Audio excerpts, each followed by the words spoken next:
I'll introduce the first speaker, who is Dr. Albert King. He is the Chief Data Officer for the Scottish Government. He's worked on everything from educational to geospatial data and has produced a little document also known as the AI strategy for Scotland. So I will pass you over to Dr. King now.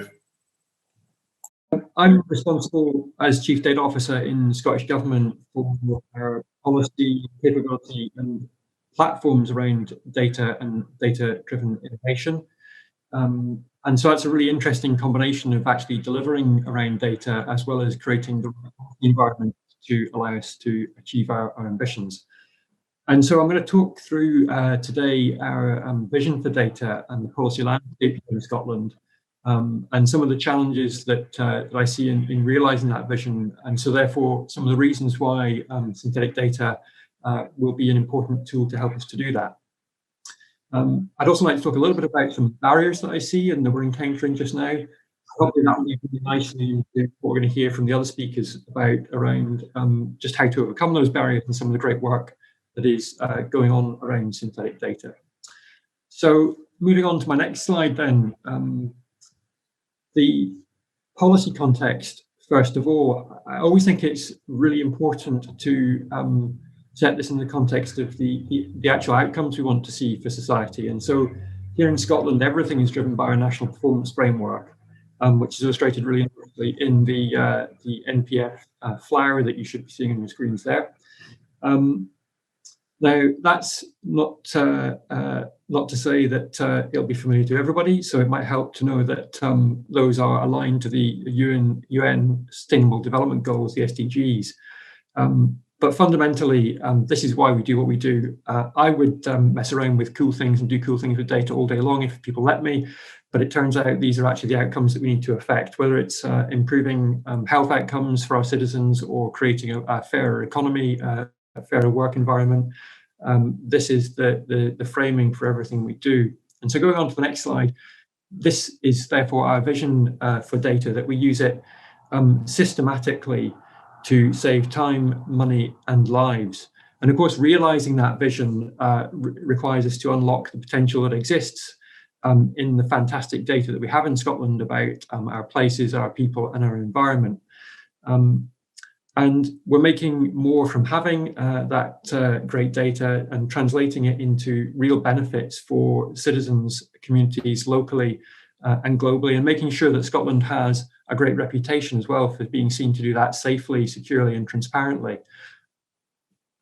So moving on to my next slide, this shows, I think, that doing this needs to be rooted properly. Subtle metaphor there of the tree, so that we can grow and flourish and provide the efficient and effective public services that we need to deliver, and the innovative companies as well that we need to deliver those economic and social benefits.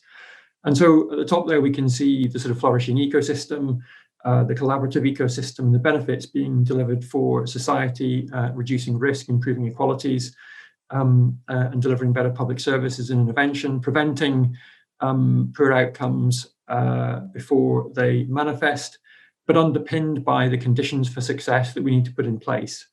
And so, things like ensuring that we have efficient ways of sharing data that support public trust, that we build public trust and share and use data in an ethical way, as well as a legal way. That we have the analytical platforms that our people need to be able to do this work and to innovate. But also you'll see that synthetic data forms part of that, and that the use of synthetic data has, I think, the potential to be part of those conditions, that set of conditions for success that we need to achieve. And so moving on to the next slide, we're seeking to deliver this through something called our high-level delivery plan for data. This has a number of drivers, and they're shown here in this slide. And it's governed by our data delivery group with representation drawn from every part of Scottish society. So the public, academic sectors, the third sector and industry, as well as civic society, taking forward a shared agenda. And so just to provide a bit of a flavour for the kind of work that that group is driving, as Euan mentioned, we are developing our AI strategy for Scotland, which is looking at the ethical and regulatory issues around data and data-driven technologies, the technical ecosystem that we need to have in place in order to achieve the outcomes we want from AI, and as well the skills and adoption that we need to see across our companies and our society, with an ambition to make Scotland a recognised leader in the development and adoption of ethical, open and explainable AI applications. And another example is that we're investing in our data. We're helping to make public bodies, to help public bodies to do so as well. We're fostering the adoption of data standards.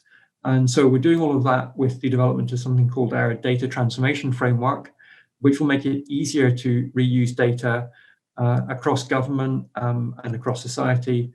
And one of the central elements of that framework will include things like, or some of the central elements of that framework will include things like data standards, ethics, social responsibility, skills, and the actual data management, the nuts and bolts of managing data.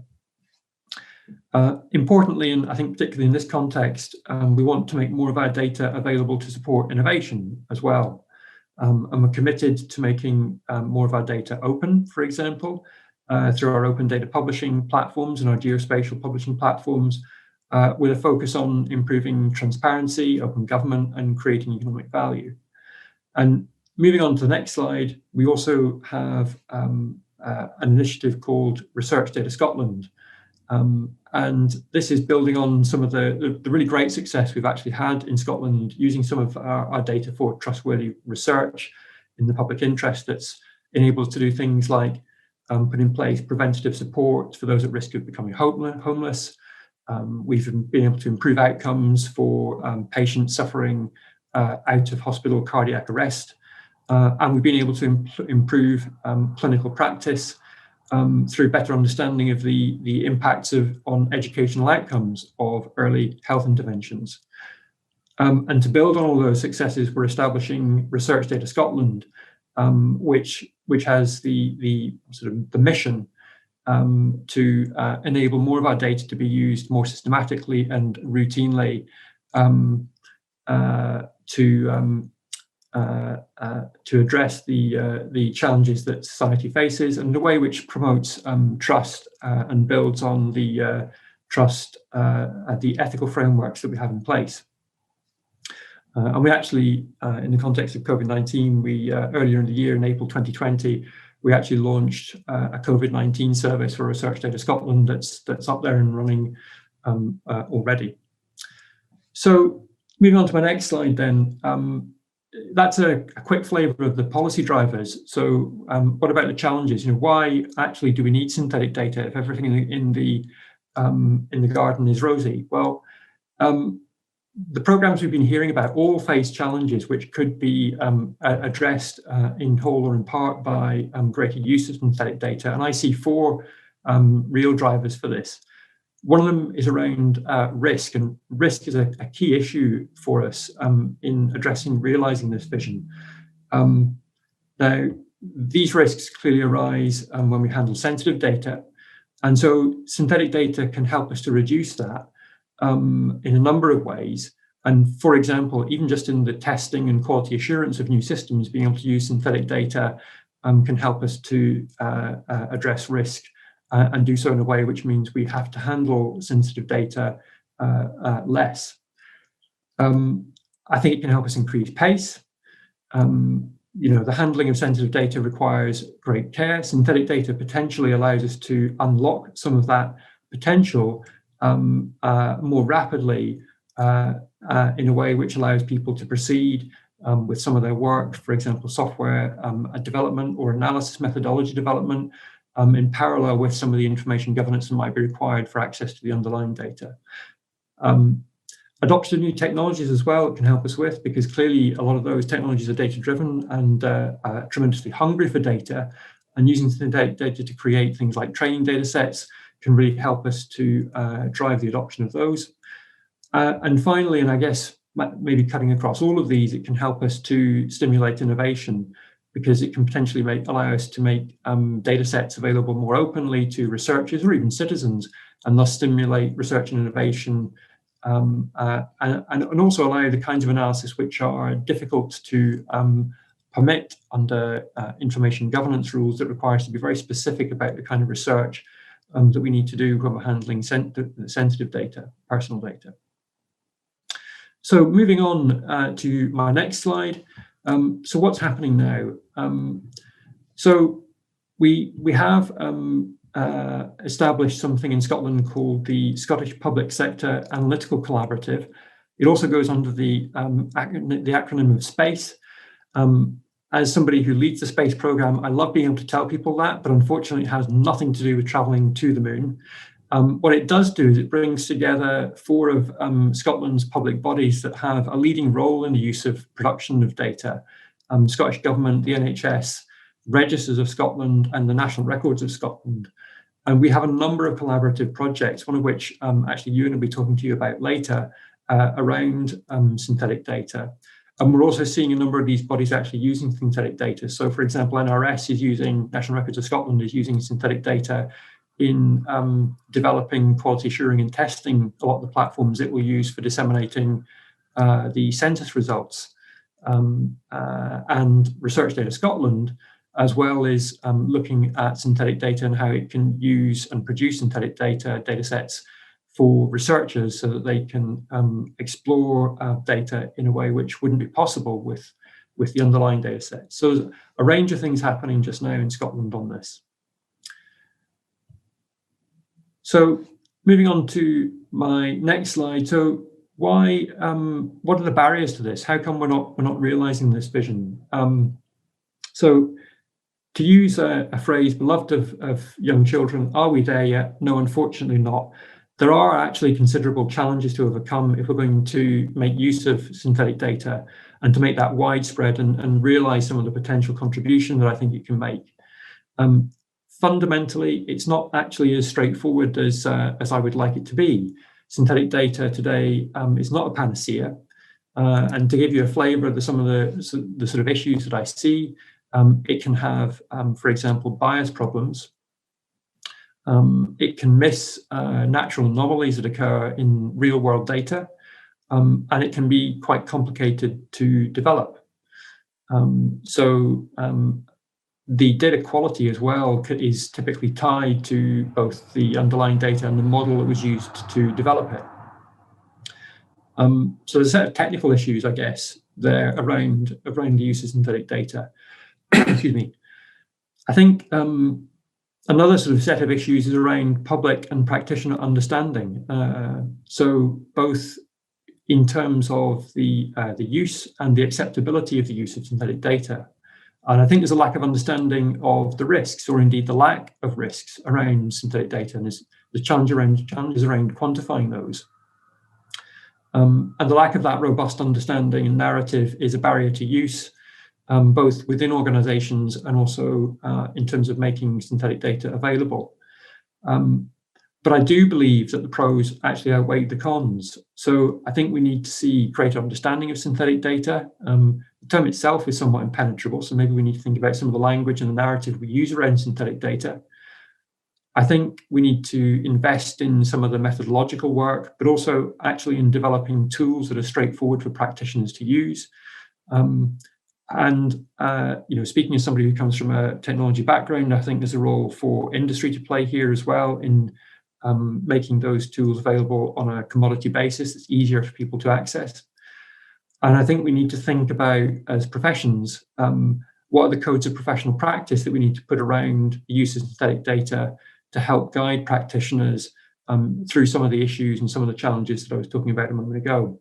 But I'm really encouraged to see the interest and the pace of work being done across academia, across government and industry to address these challenges. So I'm optimistic that we'll be able to solve them, and I hope we'll hear about some more of that in the following talks.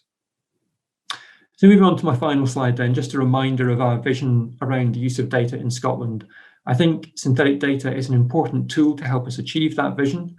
I think it can enable innovation. I think it can increase the pace at which we do that. And I think it can help us to reduce risk as well, all of which are really, really positive. It can be an important tool to help maintain public trust if used appropriately in the use of our data. But I do think there's work to do to realize this potential, both methodological, but also professional and cultural around our organizations. And I'm really looking forward to hearing more about that work from Euan, Federico, and Jörg today. Thank you.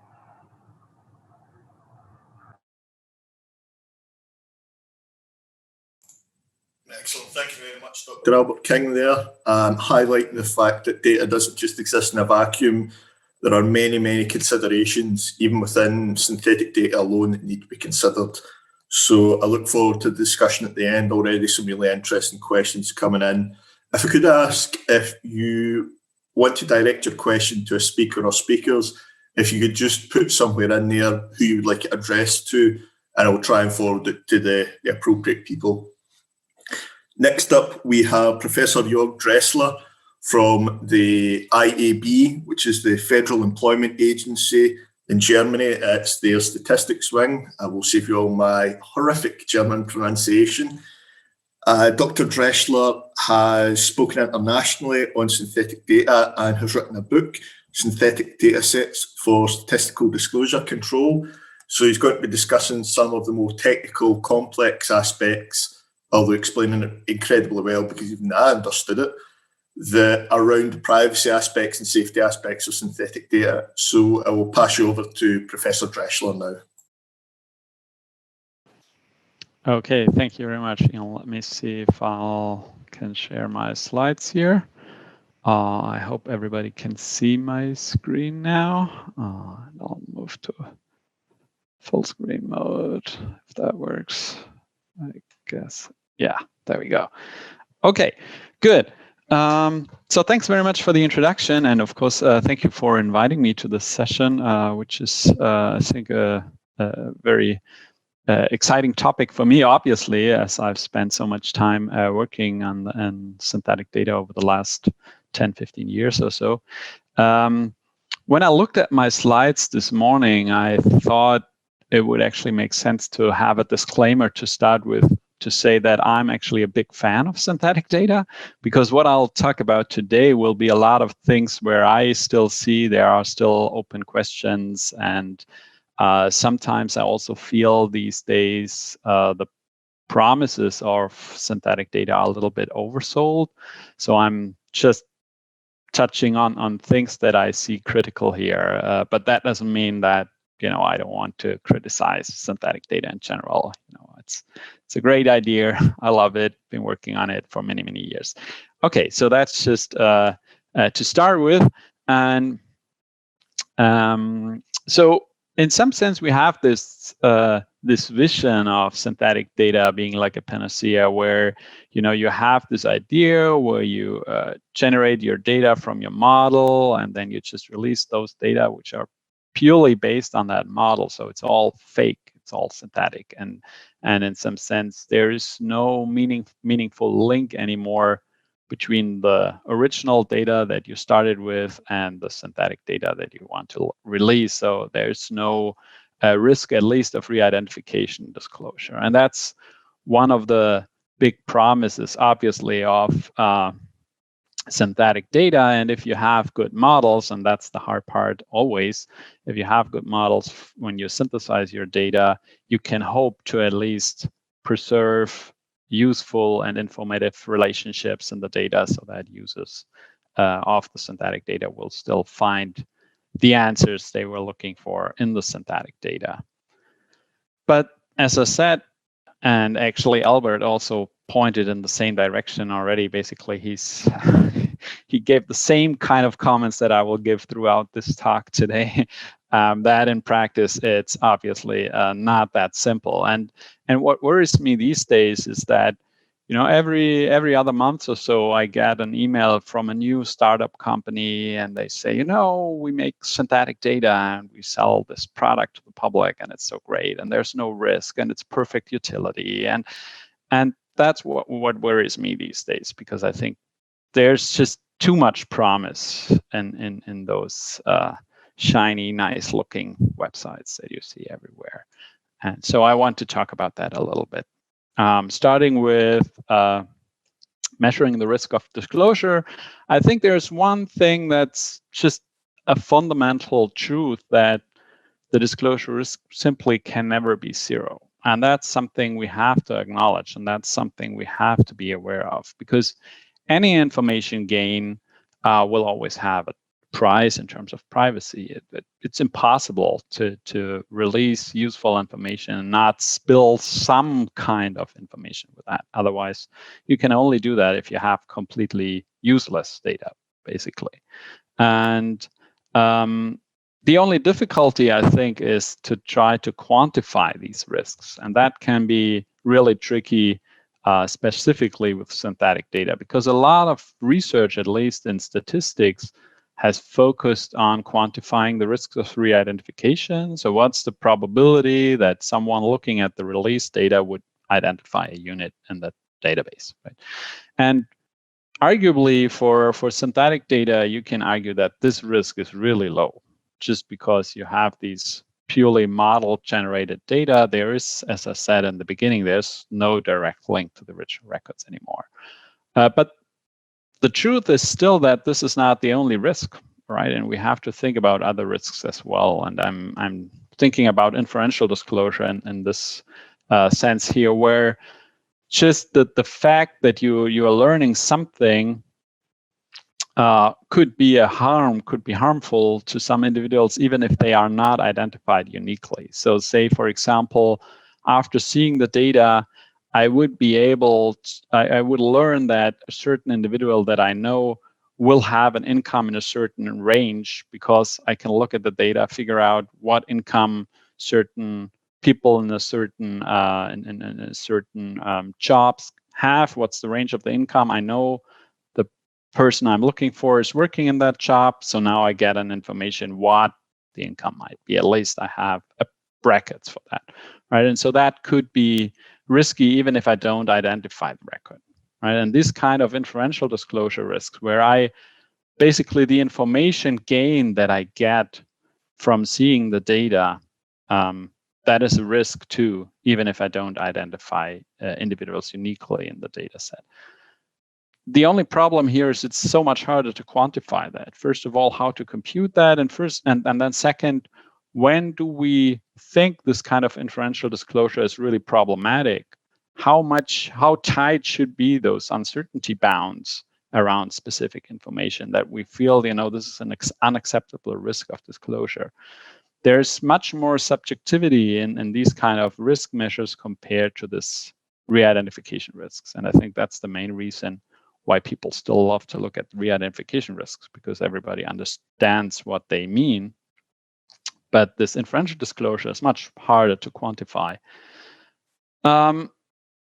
There's one way that I see one line of research that I think is promising in that field, and it's based on some thoughts by Jerry Reiter and colleagues, where they basically ask what the intruder can infer about the original data given the synthetic data and any additional information they might have available, right? So they basically try to compute this probability, right? That the distribution of what the original data might have looked like given the synthetic data that I got and any information I got in addition to that.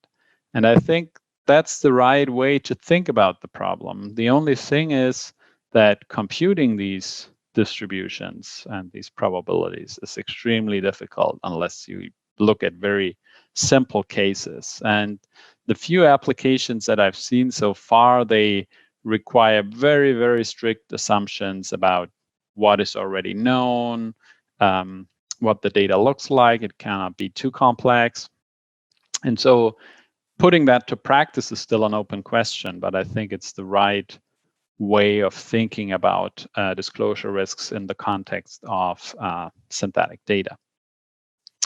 Then I want to make just one quick comment on differential privacy, because again, it's a concept I like from the theoretical perspective, and there's a lot of discussion around differential privacy these days. And again, it's the same kind of problem that I see here, that people believe, or at least there's a tendency that people would say, as soon as my data somehow adheres to those standards of differential privacy, I'm fine. There's no risk. I'm safe, right? And again, that's not true. And the problem is, in some way, this differential privacy approach is very intuitive. If you say, the idea is that you try to limit the influence that a single record can have on the reported output, which then in turn just means that there's not much you can learn about that one individual, right? If that one individual doesn't have much impact on the final results, you cannot learn much about that individual. That sounds very intuitive, and it's like a good idea, I think. But it's important to keep in mind that differential privacy only bounds the risks, because they actually, the inventors of differential privacy, Cynthia Jörg and Adam Smith, etc., Kobe Nissim, they all agree that there is not zero risk is impossible. It's based on exactly on that idea. There's no way of getting a risk that's zero. So we only want to bound that risk. We don't want to get it too large. We want to trade off accuracy against privacy, and that's the whole game. And you use epsilon to decide where you want to be on that exchange line. But what I still find very difficult, except beyond setting the value of epsilon, which is something that is still an open question anyway, what is the right level of epsilon? But then even if we would know that, what would it mean in terms of risk if we shift that epsilon? So if we increase it by 10%, what are the risk implications? That's really really hard to understand, because just looking at those ratios that are part of the definition of differential privacy won't help you much in that regard. So understanding the concept is really hard, especially understanding what it really means in terms of the privacy that you get is really hard. And again, those researchers, I talked to Kobe about this, Kobe Nissim, and he agreed that this is one of the fundamental problems of differential privacy right now, to understand the risk implications, which is somehow funny, because sometimes people always say, we have this nice mathematical proof here, and once we guarantee that, we're all fine with risk. But that's not the case. And again, another issue is that it only offers protection for a certain kind of risk. And that's exactly the risk that's defined in that statement. But there are other potential harms if you release the data that differential privacy won't protect against. And again, that is something that we shouldn't ignore, I think, and it's important to keep that in mind. Okay, so much on the privacy side. I think I'm about half time of my talk, so that's good. I also want to talk about utility. And again, some general thoughts first. Again, just like on the risk side, it's the same thing on the utility side. You cannot expect that you will get useful answers to all possible queries. You need the original data for that. And if you want to have some privacy, there needs to be some sacrifice in accuracy or utility. There's no way around that. You cannot preserve all the information in your data set. So the only thing you can aim for is trying to find the optimal value on the risk utility frontier, is what I call it here. So this is my little picture of that. We have accuracy, we have the level of protection. And so there's always this upper bound, right? And obviously, if we are below that bound, there would be a way to still improve. We could either get higher accuracy for the same level of protection, or higher level of protection for the same accuracy. So there's still room for improvement, but once we're on the bound, there's nothing we can do anymore. So we just need to try to get as close as possible to that, but we would still need to acknowledge that there's always some accuracy loss or some loss in the level of protection. There's no way around that. Okay, and another component that I think is very important, given this fact, is that you always need to consider first what the potential users want to do with the data, because once you acknowledge it's impossible to preserve all the information, you should try to aim to preserve that information as well as possible that's most interesting to the users, right? Because then you can sacrifice in those other parts. And if you sacrifice somewhere, this will always increase the risk, decrease the risk, right? Increase the level of protection. So make sure you get very noisy answers on those queries that nobody's interested in, right? And try to get the others as accurate as possible. So it's important to look at the user's perspective, because often these days I see people just running their AI models just without even thinking about what people want to do with the data later on. And again, that's something where I think there's room for improvement. But some problems in terms of measuring the accuracy. Ideally, we would be in a situation where we could say, you know, here's my original data, here's my synthetic data, give me that one number that tells me how close they are, how useful is my synthetic data, right? But that's just not possible in practice, again, because you can use these global measures like the Kullback-Leibler divergence or Hellinger distance, but the problem there is they won't identify specific aspects that might be very important to the users of the data, right? And then you don't see that in these very global measures. You might miss on that completely. They might look good, but then somebody runs a specific analysis and it's all crappy, right? You don't see that with those very global measures.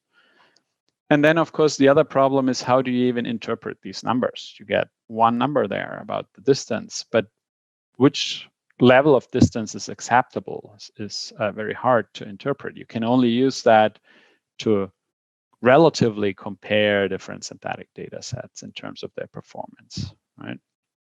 There's one measure that I think is kind of useful that I like, that's based on propensity and the idea of propensity score matching.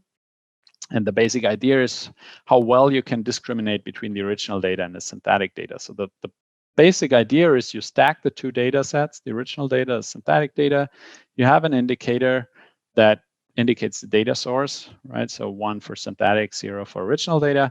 And then you run a model to predict these zeros and ones based on your collected data, right? And the idea is, if that model is unable to predict which record is from the synthetic data and which one is from the original data, you get you have a good indication that your synthetic data is of good quality, right? Because your data that you're releasing is not predictable of data source, which means they need to be similar in some sense, right? So that's the underlying idea of the approach.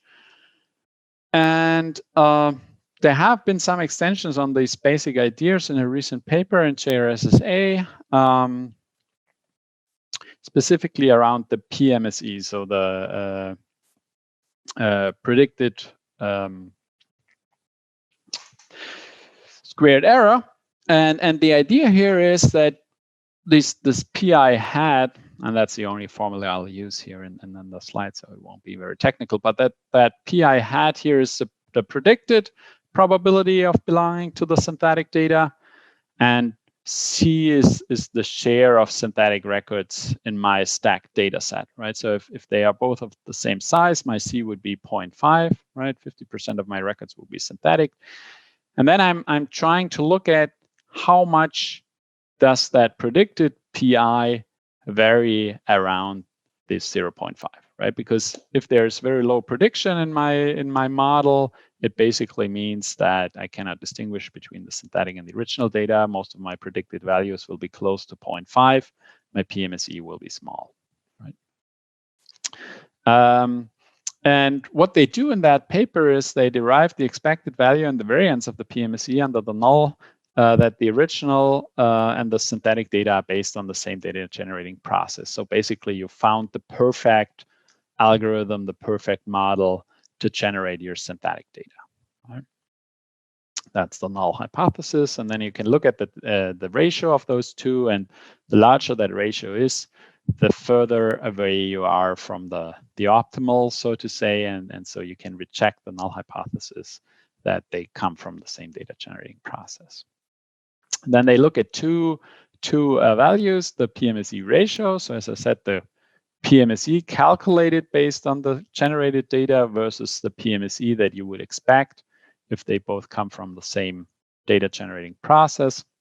And then they also look at the standardized PMSE. And I generally like the idea as I said, but again, even there are problems here, because to estimate the PMSEs, right, to estimate the predicted values here, you need to set up a model again. And then you have the same problem. These predicted PIs are model dependent.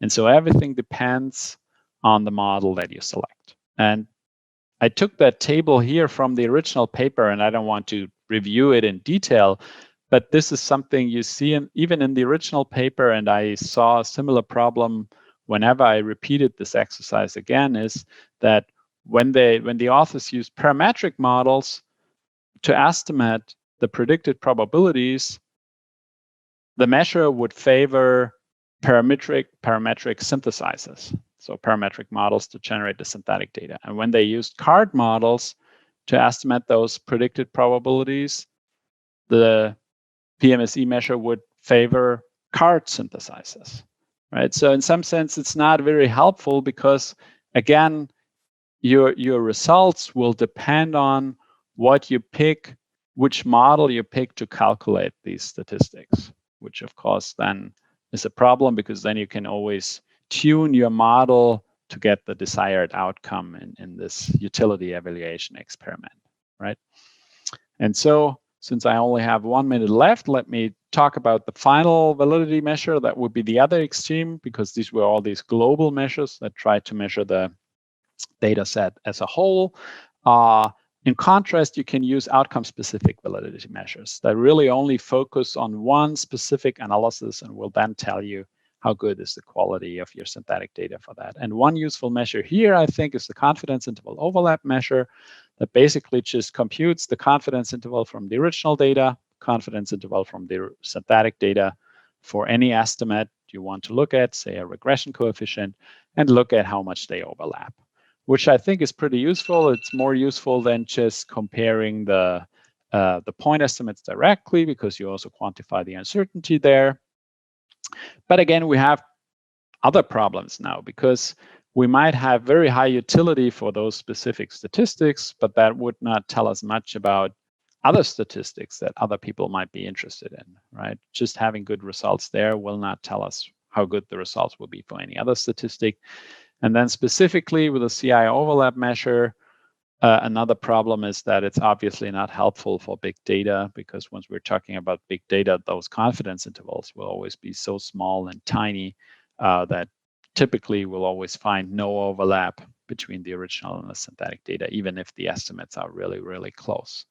So there again, all sorts of problems, no matter what you look at. So what are my conclusions? First of all, again, one of the most important message I think I wanted to get through is that you need to acknowledge that we always have this trade-off between accuracy and privacy. We don't have free lunch. There's no way we can achieve full protection without sacrificing anything.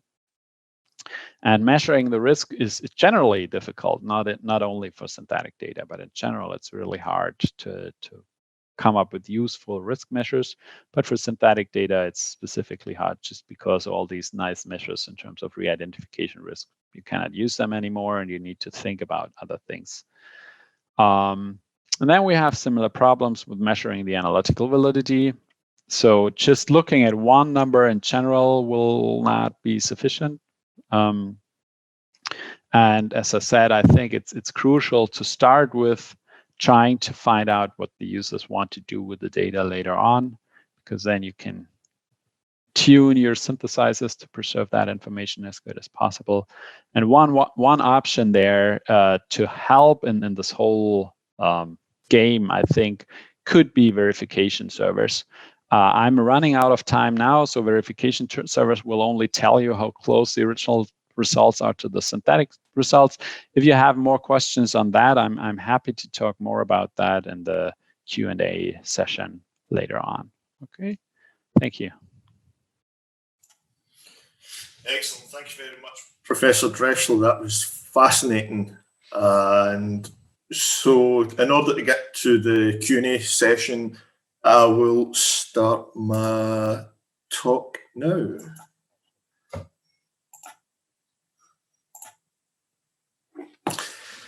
So I previously worked for Public Health Scotland, and one of our objectives was to try and build synthetic medical data. So I'd like to talk to you about the alpha build of the system. Please note it's an alpha build. There will be bugs, there will be issues. This is by no means perfect. I'd just like to say thank you so much to my previous employers, to the Data Lab as well, EPCC, Professor Jerry Wright as well for their feedback. Although it was just myself primarily working on this, it's not a completely solo show. So by now we should be comfortable in the talks with what is synthetic data. So our aim was to try and develop high quality synthetic data that retained as much information as possible. Even though it was an initial trial, we wanted to try and make sure it was useful. So an analogy would be, if we want to create a synthetic dog, we would want it to look like this, that has the characteristics. We would not want it to look like my first year art project. We would want the model to have some form of statistical properties captured from the original data. So it's not an easy task doing this for medical data. There's a complex structure. So the data set we used was Scottish Morbidity Records 01, SMR 01, which is inpatient data in Scotland. We aggregated it up so that each record was a stay, so it contained information for person X went in on day Y, they came out on day Z, they had this condition, they were that age, etc. One of the major challenges is there's exceptionally high cardinality. So in the main diagnosis column alone, the ICD-10 codes, which is the codes we use to classify diseases in our records, there's, I think I worked out about roughly 10,000 possible diagnoses. There's also cross-column dependence. There's small complex groups of people within the data. There's a huge volume of data. And there are different types and data sets. We didn't just want to create one super accurate synthesizer for one niche data set. So is it just a case of dial 0800 machine learning, throw it on, jobs are good on, and we're done? So we tried various architectures. We had really good success with GANs, generative adversarial networks, vegan hybrids. We did try Bayesian networks. There's an asterisk because it's not technically machine learning. For all the statisticians crying in the audience, I do apologise. Although there was a team in Leeds NHS who did use it to some success. In the main, we did have some good success. However, when we began to look at the privacy around the quality measures, around guaranteeing which of the features were actually important in the synthesis, it began to thought it was a dumpster fire at certain times. It was just myself working in the code. One person doesn't make a deep learning research team. However, we were able to turn this around and build what we feel is a really promising first step into synthetic medical data. And to address the previous challenges I've listed, there are four main components to the system that I would like to cover that are kind of crucial to how we were able to work in privacy concerns and have much more control over the synthesis process. So first off, this isn't an automatic system. I very rarely believe in fully automatic products and magic products. The user who uses this system has to know the data set. They need to understand the complexities, the relationships within them. For example, I could work my way around SMR1, I could work my way around a financial data set. There's idiosyncrasies and nuances in there. There are some things we can do to cut down on the cardinality. We can reduce the length of, for example, diagnosis strings from A001.00, which is a really specific in-depth diagnosis, to a much more general, but still informative category of A00. So an example might be C50 is breast cancer, and within that you can specify different areas, different tumour types. But in general, if you're doing general statistics, C50 would possibly be enough for most needs. You need to specify the data types. You can infer them in certain circumstances, but we made the decision it was best to ensure that the analysts who knew the data set were specifying this information. And lastly, we set an ability to remove incredibly rare records. So when we were synthesizing, we used a very conservative threshold. And by that, we mean that in the medical data set, if there was one young person with a really, really rare condition, then by definition, the synthetic data to synthesize that person, the likelihood of that copying the exact information would be higher because it's technically the only right answer. And any synthetic records around that person would be very, very similar. And there's a higher than we were comfortable with chance of being able to do some inference around that. So we were able to remove some of the smaller records. So in order to meet the challenge of high cardinality and volume of data, we decided to take an iterative approach to synthesis, which is rather than build one giant model that would synthesize column by column, all data, all groups at once, we found it would be more logical to try and group the data first and synthesize those groups. So this is where user experience really comes into this, which is in order to form group IDs, we ask the user what would be a logical way of grouping people. So in SMR1, we group people by main diagnosis and main operation because those two columns are typically the most interesting to researchers. They have the most information in them and they're very, very closely related. So you can specify the group size. We found groups around 20 to be best. And this is important. So the synthetic data system sorts from the biggest to the smallest groups. And I'll come on to why we do this later. But I want to give you a more concrete example. So in terms of iterative synthesis, if we were to specify main condition and a secondary diagnosis, you can see that people are then able to be put into a group. So if you have B00 D99, you're a member of this group.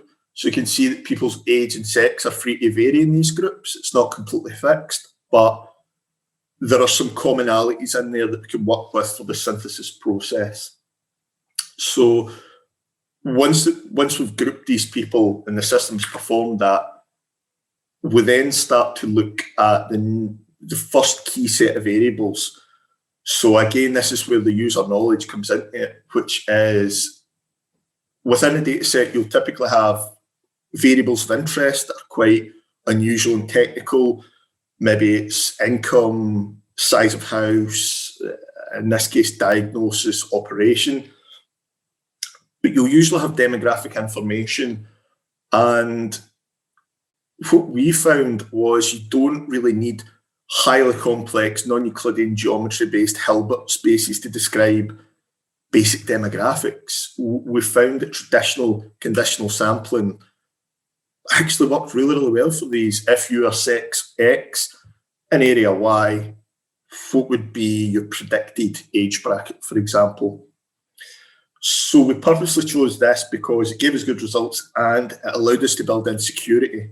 So as Professor Drechsler absolutely pointed out, and Albert as well, there is no perfect panacea to this issue of risk. All we can ever do is hope to mitigate it as best we can, but we can't ever reduce it to zero. So what happens is we take a single group of people, and then once the user has specified the demographic variables, we take those first. And we do conditional probability between the columns. So just as before, probability of sex X with age group Y, probability of age group Y with property type Z, for example. But crucially, what we do is once we have those raw probabilities, we flip a coin to add noise. And the probabilities for that coin toss of 1 add noise, 0 do nothing, is actually random. So there's a set of variables, and the higher groups with more people in them, those probabilities of add noise are less because by definition, larger groups, more variation. We were going with the logic of you don't need to perturb that as much as smaller groups, where there is less variance, where there is more risk of disclosure. So we flipped the coin, and if it chooses to add noise, we sample from the double exponential Laplacian distribution. We chose that primarily because we're operating from the differential privacy literature. A lot of time when you see noise added, it's typically Gaussian. We work with Gaussian heavily. It's not trivial to reverse, but people have a lot of knowledge with that, and we found the Laplacian to be significantly stronger in the literature, although Professor Drechsler will know far more than I on the differential privacy literature. So if there is noise to be added, it adds to the raw probability, and then we build up for this group a small set of synthetic demographic variables. Where it becomes interesting is the machine learning variables. So for example, the relationship between age and diagnoses, multiple diagnoses, length of stay in hospital is complex, is non-linear. It's not the older you get, the longer you stay in hospital. There's complex relationships related to geography underneath that. So I'll come on to how we synthesized them next, but the process that we used was GPU-based gradient boosted decision trees, in particular the CatBoost library, which is available in both Python and R. This was written in Python. We found the decision trees offered us the best trade-off between accuracy, speed, and the ability to handle different data types. And we wanted our models to be accurate, but not 100% accurate. Otherwise, we'd just be copying and pasting the data. So what happens is we have a group, we've synthesized our demographic variables. What we then do is we take the first machine learning column of interest in the real data. We train a decision tree on the real demographic information to predict this first machine learning variable column. We achieve relatively good accuracy, somewhere in and around 90%. I know the statisticians in the audience are probably crying at the fact that you're accepting low accuracy.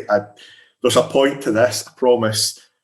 And once we're happy with that, we then feed the model the synthetic demographic data and get that to predict what it thinks would be the correct answer, thus building a synthetic machine learning variable column. We then repeat the process by taking the second machine learning column. We then train it on the demographic and the previous real machine learning variable column, train it again, and then do the prediction. And so column by column by column, we begin to build up this group, this interdependence in each group relatively well. It's far from perfect, but it did do some really it did give us some really interesting results. So as you can see here, just to make the example slightly clearer, I'm aware I'm slightly gesticulating more than explaining at this point. So if this represents a group that we've taken from the real data, the first thing we'd do is we would take sex and age, the real variables, train a gradient boosted decision tree to predict main condition, so it has the answer. We get an accuracy. We then feed the trained model the synthetic sex and age, get that to predict what it thinks would be the appropriate answer for the synthetic main condition. We then go back to the group and we go, now we have this. We take sex, age, main condition, real variables, train a model on it to predict what it thinks would be the correct answer for diagnosis 1, then feed it sex, age, and the newly created synthetic main condition to predict diagnosis, and so on and so on. So a bit of discussion around the performance of the model. So it's not going to knock your socks off. It's not a huge data set, but we wanted to try and understand this and take our first steps into this. So it was an extract around 12 of the most frequently requested columns in SMR, things like length of stay in the hospital, what was the diagnosis, secondary diagnosis, tertiary diagnosis, main operation. So after the conservative threshold, it reduced down to about 650,000 records. We could have got more, but again, it's the first go, let's say on the side of caution. What we actually found was that the high cardinality columns, for example, main diagnosis, after the filter, the threshold hit over 500 categories, and we were actually able to synthesize data with 500 categories actually fairly accurately. Come on to that in my next slide. And depending on your settings, there was approximately 3 to 6% duplicate records, which were exactly the same in the real and in the synthetic. We further examined this and we found that most of these copies were coming from the groups of more people, where it was just by having so many people, you were bound to get an exact copy. So again, we have built-in privacy, we have tried to understand it, but it's by no means a perfect system, and we would really like feedback on this. The GitHub code is up and available. Please pick it apart, please question it, please try and give us feedback on it. So how did we do on the actual performance? So we looked at main operation. We had codes that were, for example, A00. So in order to visualize that amount of data in a somewhat coherent way, we just took the first letter, which is the chapter. And as you can see, the model was performing really, really well. Within each of these categories, there are numerous subcategories that the model was able to capture. It's by no means perfect, but it's certainly a good start. So have we cracked it? Have we got synthetical medical data that's perfect? No.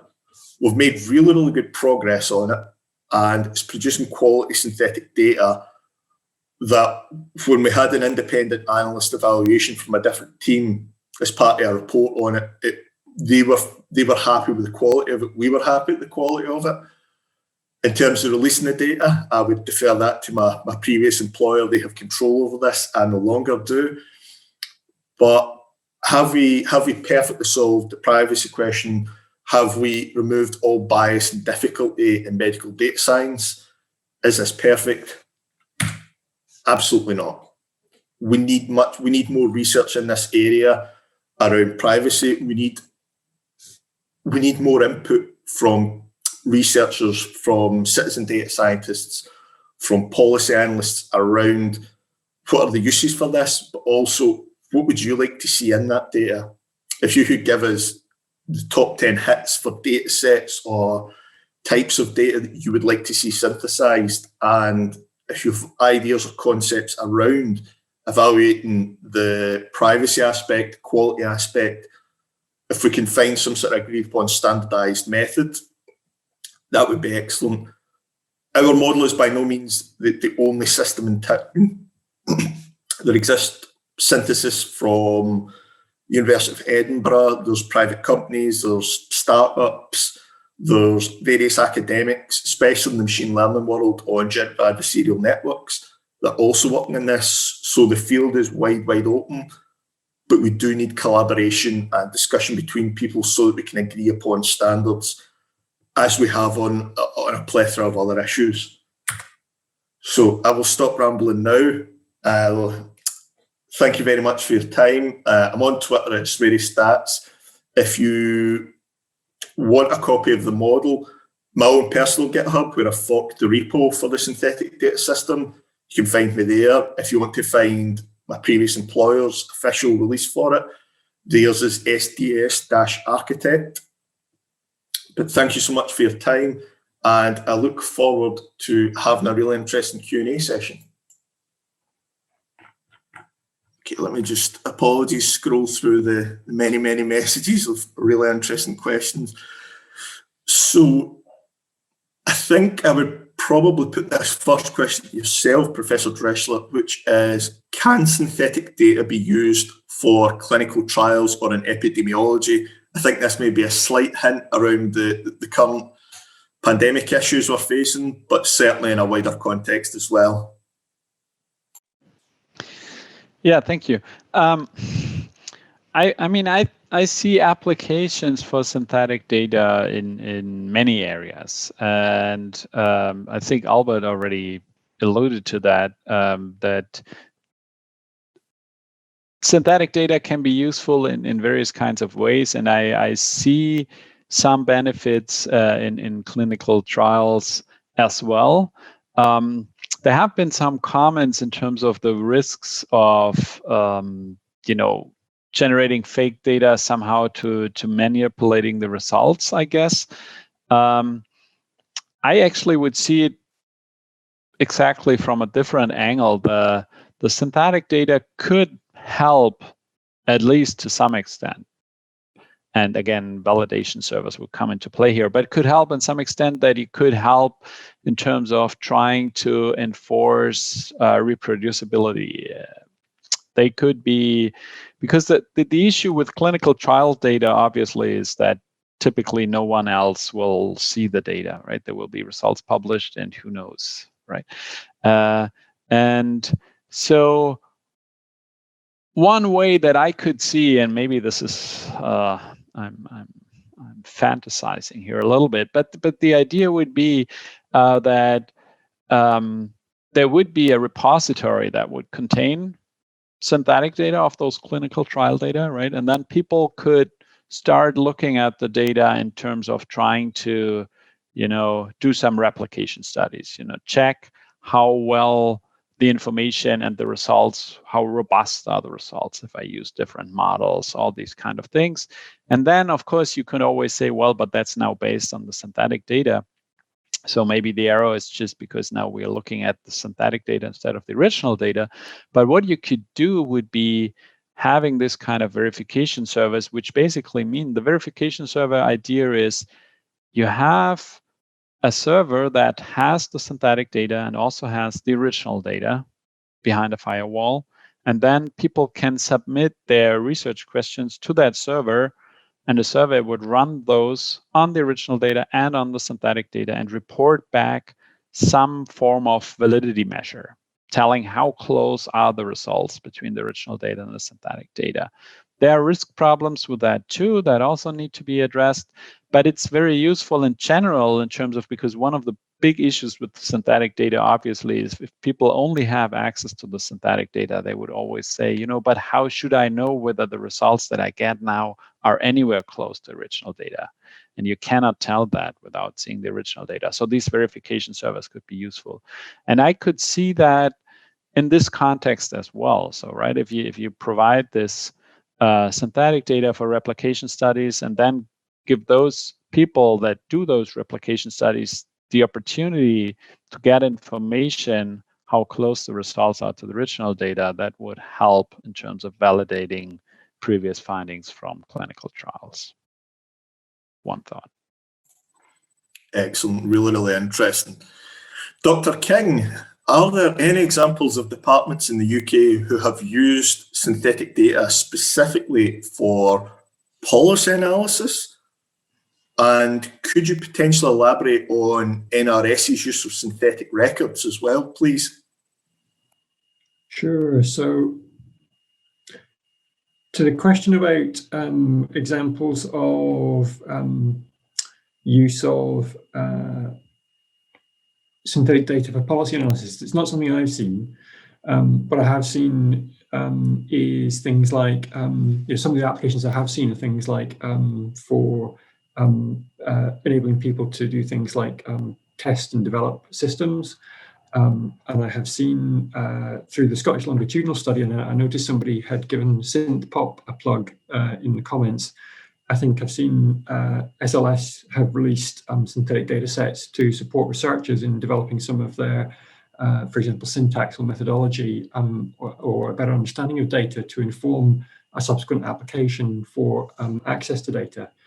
So I've seen that kind of work. I haven't really seen, and I should be clear, I can't speak for UK government departments. I am at the Scottish government in particular, but I haven't seen synthetic data being used specifically for policy analysis. And I think there's probably valid reasons for that. And I think we're rehearsing some of them in the comments. There's a range of applications for synthetic data, where I think it can really, really help us out and is a very powerful technique. But I'm keen that those applications, we use it in an informed way, and in a way which is cognizant of the things it can help us do, but also the things it can't help us do. And a little like perhaps AI is having a moment, I say a moment, it's having a couple of years just now. Machine learning is the answer to every problem at the moment, right? I wouldn't want synthetic data to go through that same moment. I think it needs to be informed and educated around the strengths and weaknesses. In terms of what NRS is doing, so they're using it to test their quality assurance tool that they're planning to use for their census data. So that's allowing them to test that the tool is fit for purpose, and they're using synthetic data as well for the work on the new outputs website. So it's allowing them to test the flexible table builder, which will allow them to produce much more timely outputs for census. So that's the kind of work that they're able to do with that data. Thanks, Euan. Excellent, thank you very much for that. And I would like to open up the floor in general here. So we have a question around, do synthetic data generators really give any extra capability to data fakers? Are they designed to try to capture the true underlying distribution of an existing data set? So I'd be interested in all your thoughts around, a lot of the discussion around synthetic data has been quite nervous, especially and rightly so around the privacy aspect, and it's been negative. However, do you see that there's any extra capabilities that this is offering people over and above and beyond the usual?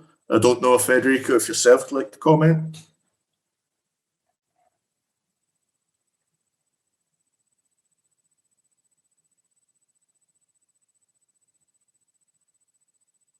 Okay, I'll open the floor to Albert or Professor Drechsler.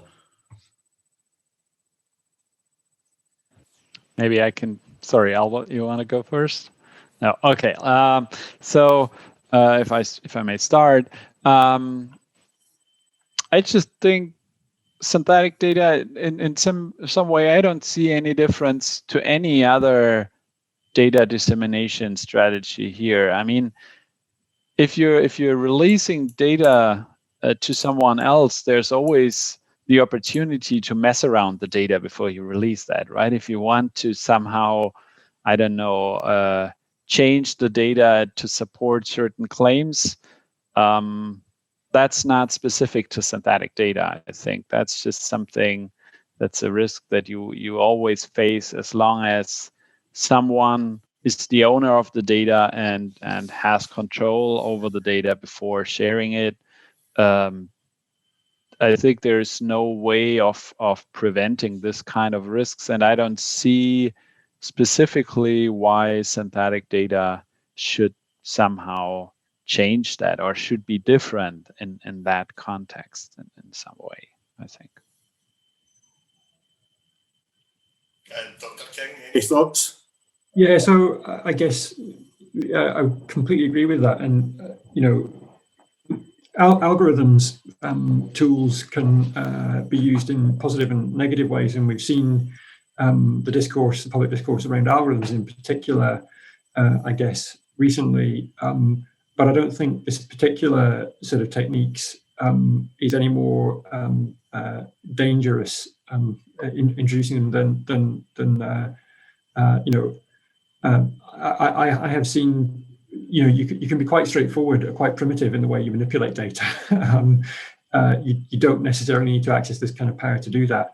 And I guess I bring the algorithms piece in because I did see a question earlier on about automation, and I guess that came up in the context of my role around the AI strategy. And I guess it just gives me a bit of an opportunity to say that, you know, very much see the need for algorithms and for AI and these sorts of technologies to support humans, for there to be humans in the loop rather than to replace humans.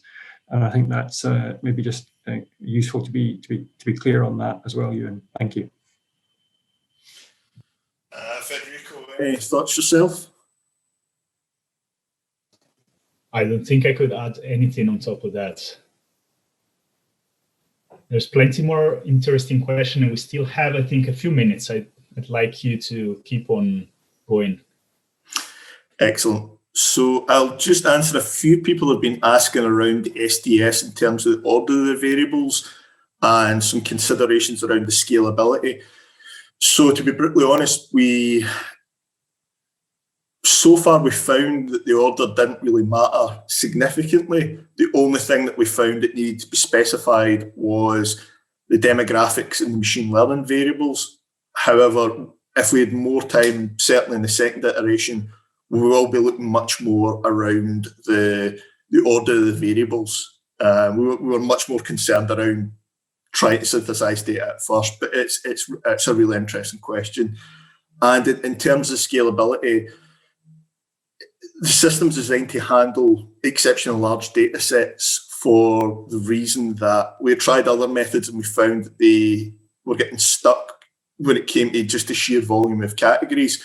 So the system's designed to be scalable, both in terms of the number of columns it can do, but also in terms of the actual computational scaling. It's designed to work primarily through the benefits of the CatBoost library across multiple GPU, medium to large scale sort of computational architectures. So really, really interesting question. And I think my last question will be around, a lot of people are asking around what are the benefits of synthetic data, and we've mentioned the dirty word of AI and machine learning numerous times, and we know that there are difficulties in that. Apologies, my dogs are excited. So my question would be is there a way that synthetic data can perhaps help in some of the issues we see with AI and ML around bias, around inaccuracy, around perhaps too much of an assumption of automation of tasks without humans? I'll open the floor to yourselves.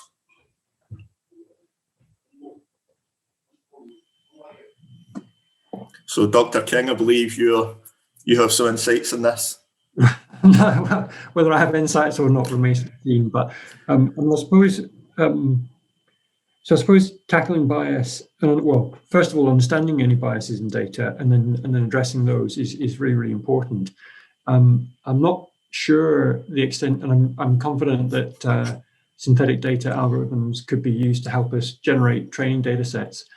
What I'm a little less sure about is what the implications of that would be in training algorithms that are intended to operate in the real world. And I think that would need really careful thought about how things that we do to those inputs, signals we change on the inputs, result in output. So I guess that would be my reaction, is that it sounds like an interesting question to look into in a bit more detail, but I think I'm a little unsure about the practicalities and the effects of that.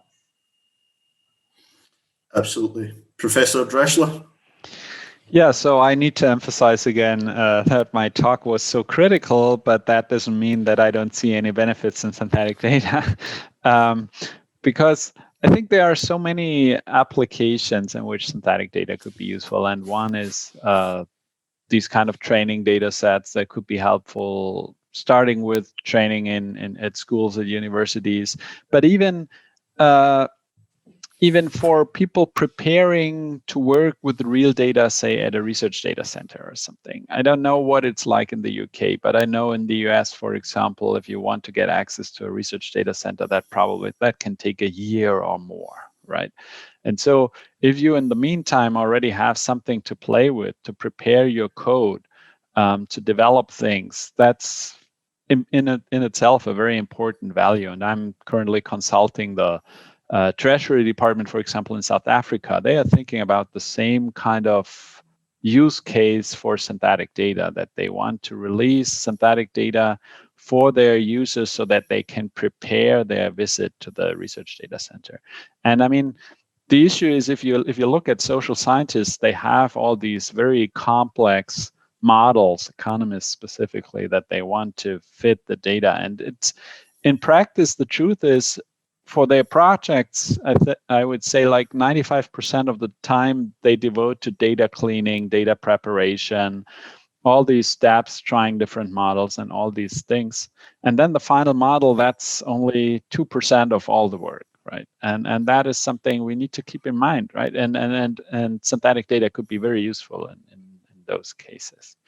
And again, as long as we try to think about more how we could provide feedback to the users in terms of how close are the results, the findings from the synthetic data to the original data, I can see applications beyond that. Because once you know that you can rely on the results you got from your synthetic data, that's obviously very useful then. And then, I mean, of course, we also always have to keep in mind that synthetic data, I think, is especially relevant and important in those cases where we talk about highly sensitive data. And then you have the option no data or synthetic data, right? And yes, synthetic data might have its disadvantages and it might not preserve all the information you want, but a little bit of information is better than no information, I think. Excellent. So we are nearly finished for time. Thank you very much, everyone, for joining us. Thank you so much to Dr. King, Dr. Federico, and Professor Drechsler for a fascinating insight into the world of synthetic data. Thank you yourselves for incredibly interesting questions, and I look forward to the rest of the conference. Thank you very much. Thank you, Euan, for chairing the session.